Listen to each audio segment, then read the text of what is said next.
Hello बच्चों, आइए प्रश्न को पढ़ते हैं। सर्व समीकरणों को सिद्ध कीजिए। एक माइनस कोस थीटा की घात दो, एक जमा टेन थीटा की घात दो बराबर में टेन थीटा की घात दो। सबसे पहले हमें इस प्रश्न की मुख्य अवधारणा को समझना होगा। हम जानते हैं कि साइन थीटा की घात दो जमा कोस थीटा की घात दो का मान क्या होता है। इसका मान होता है हमारे पास एक। वह हम यह भी जानते हैं कि एक जमा टेन थीटा की घात दो का मान क्या होता है। इसका मान होता है हमारे पास सेक थीटा की घात दो।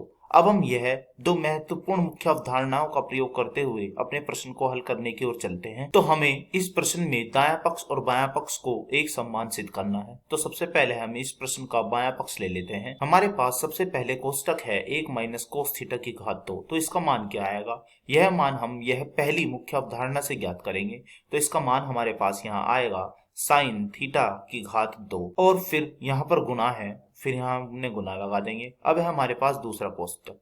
दूसरे कोष्टक में है हमारे पास एक जमा टेन थीटा की घात दो। इसका मान इस दूसरी मुख्य अवधारणा से आएगा। तो यह क्या है? यह है हमारे पास मान सेक थीटा की घात दो। तो लिख देते हैं सेक थीटा की घात दो बराबर लगाते हुए चले। अब हम बढ़ते हैं आगे की ओर। चूंकि हम जानते हैं कि सेक थीटा का सूत्र क्या होता है, इसका सूत्र होता है हमारे पास एक बटे कोस थीटा। तो अब हम यह सूत्र रख देते हैं। तो बताइए इसके अनुसार क्या आएगा? तो यह आएगा हमारा, सबसे पहले है हमारे पास यहाँ पर साइन थीटा की घात दो, फिर इसकी गुणा में क्या है? इसकी गुणा में है हमारे पास सेक थीटा की घात दो। सेक थीटा का मान है हमारे पास एक बटे कोस थीटा। तो यह क्या हो जाएगा? यह हो जाएगा कोस थीटा की घात दो बराबर लगाते हुए चले।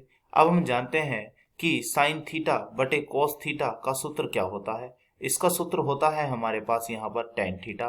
तो अब हम इसके स्थान पर टेन थीटा रख देते हैं। तो हमने यह लिख दिया है कि टेन थीटा, बाहर क्या चल रही है? घात। घात है यहाँ पर दो, तो यह घात दो लगा देते हैं। तो अब हम लिख देते हैं हमने यहाँ पर क्या सूत्र लगाया था। हमने यहाँ पर टेन थीटा लिख दिया है। किसके स्थान पर?